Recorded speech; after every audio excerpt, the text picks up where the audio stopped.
Ibintu koze se nibi Ariko ntari kugaragara No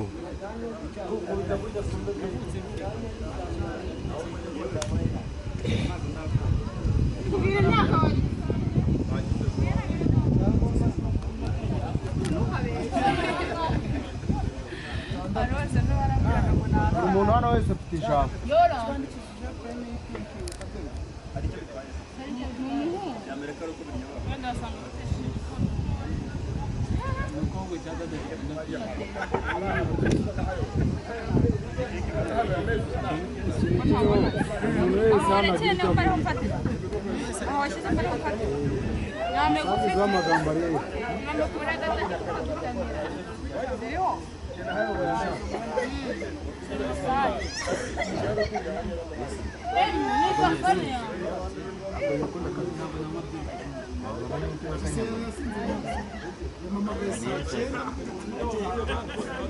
urabona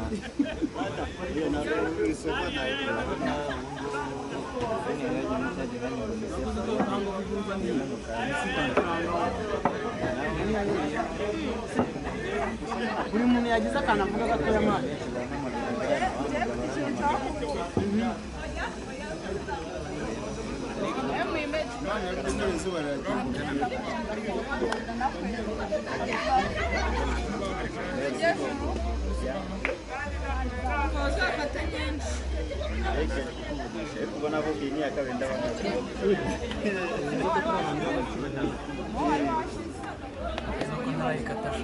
wowe uzayikata twakoresha keke y'umukara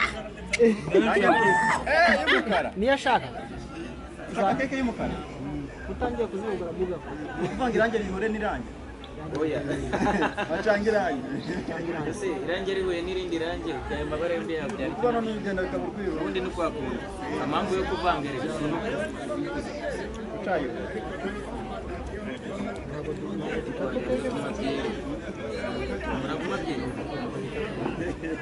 kwize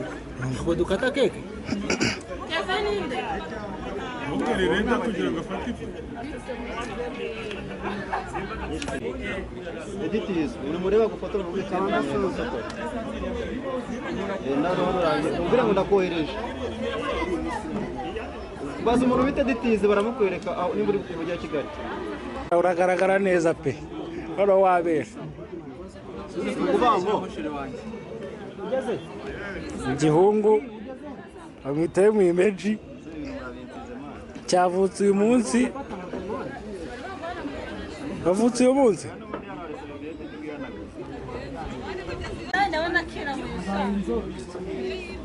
nzaje murarwaye none azajya bahaba inzobe kuko nkurikije ubwa mbere duhukana yaruruka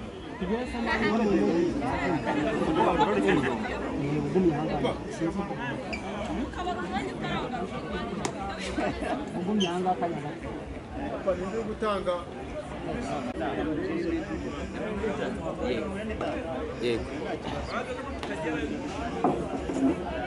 ubundi byose aba ari ibyishimo Naho duhuza ibintu tuve muri bimwe tujya mu bindi. Mwiriwe ariko. Ariko ubundi umuntu nimba utanze umwe mwese. Nta n'umutanzi.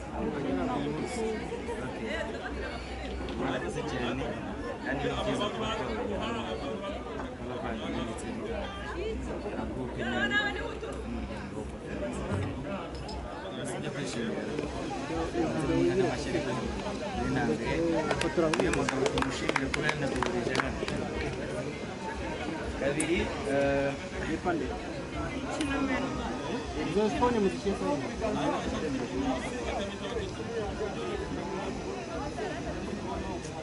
Allô? Oui.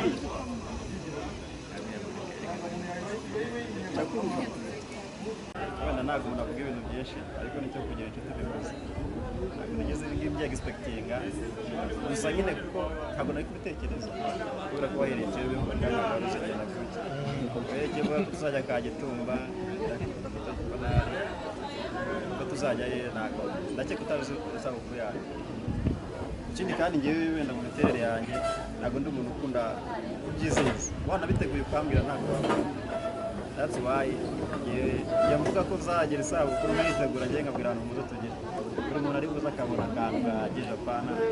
n'umuntu akora asita abeshya so ni byiza cyane ndabyishimiye iyo umuntu antunguye biranshimisha cyane kuko nabanze iki kuko ntabwo kinkora ku marangamutima ariko no mu marangamutima ya mwese muraba ni timu yawe kwa nyine tu